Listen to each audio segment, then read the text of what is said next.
Wait, sorry na more flashback sa bigla. Sorry. Ako meron akong question kay John. Okay, ma. Kasi nung araw na yon, there was a strong energy na parang ang taas din, di ba? Parang yeah, on the top, kasi nang hirap pagpilian kung sino ang mananalo.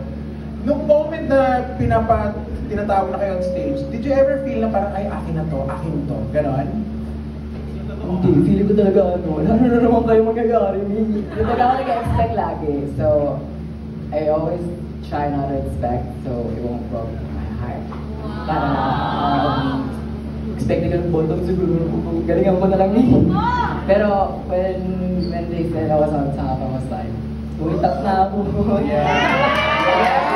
Nakikita talaga kayo lang sala, yung saya, may cooking, wow. Ano lang mo dun? May kita-kita naman dun sa hosting challenge, you were really in your element. Girl, para kaming nanonood ng YouTube vlog mo sa sobrang natural yung dating sa'yo. Salamat po, yes. Dahil din yan sa tulong ng mga nagbibigay.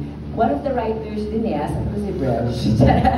Yeah, I used to work with them sa TV5. Yeah, so